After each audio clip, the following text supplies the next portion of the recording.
Good evening. It's Kendra Munoz. I'm a teacher at Sonora Elementary School. I teach kindergarten.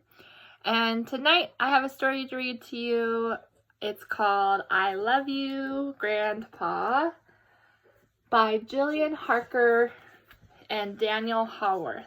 So many of us are at home and staying home and practicing our social distancing, which is great, but this is also a great time to reach out to the ones you love and to tell them how much you love them and appreciate them, even if it's through a video virtual meetup through Skype or FaceTime or Zoom or Google Meets. There's lots of different virtual meetup apps that you can use to reach out to the ones you love. So I hope you enjoy this story.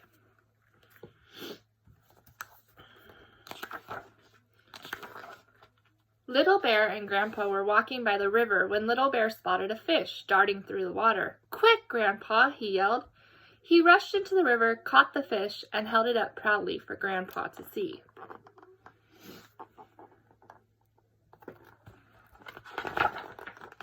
Grandpa smiled. "You're fast, Little Bear," he said. "I can remember when I was as fast as you."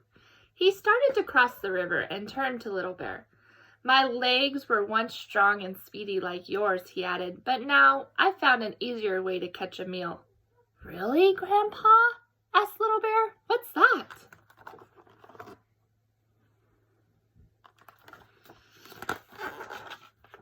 "Well," replied Grandpa, "I'm more crafty now." He stopped on a rock. "I stand here at the rapids," Grandpa said, standing very still. "I'm patient. I wait until the fish jump out of the water straight into my mouth." "Wow," said Little Bear. "I love you, Grandpa. You're so clever."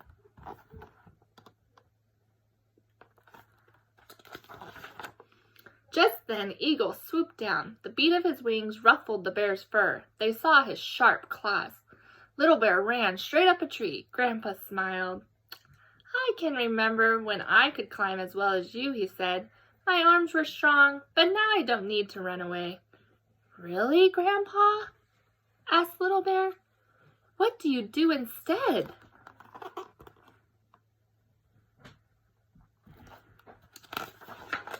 "Well," replied Grandpa, "I'm bolder now." When Eagle swooped again, Grandpa barked in his deep, gruff voice. He roared, and Eagle swerved away from the mountains.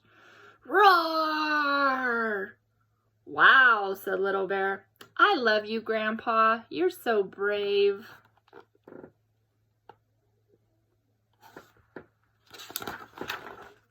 They walked on until they came across a slope where the earth was softer and deeper. "Watch me, Grandpa," called Little Bear.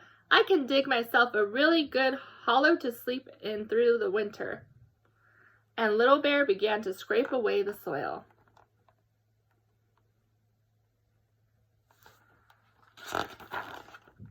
Grandpa smiled. "I can remember when I could dig as well as you," he sighed. "My claws were really sharp, but now I know a better way to find a hollow." "Really, Grandpa?" frowned Little Bear. "But where do you spend the winter?"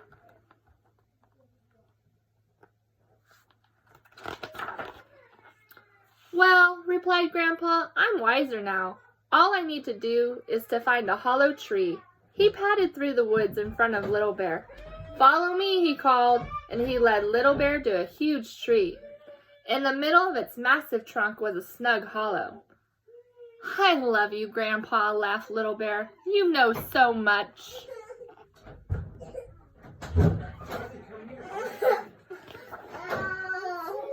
Little Bear looked up at Grandpa.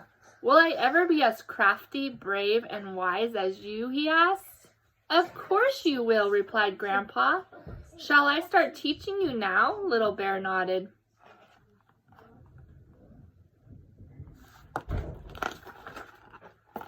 So Grandpa took Little Bear to the rapids and taught him the crafty way to catch a fish. And the brave way to scare a bird away, Little Bear learned quickly.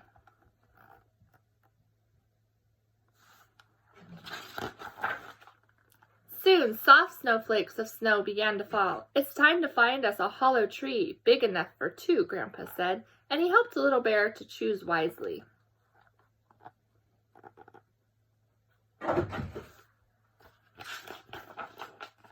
Little Bear snuggled up to Grandpa. He felt really good.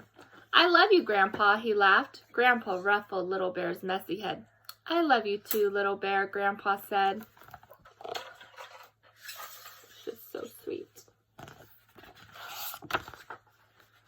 The end. So I hope you enjoyed my story, and I hope you call your grandpa tonight or your papa and tell them how much you love them and miss them and hope they're feeling okay and staying safe. Have a great night. Bye.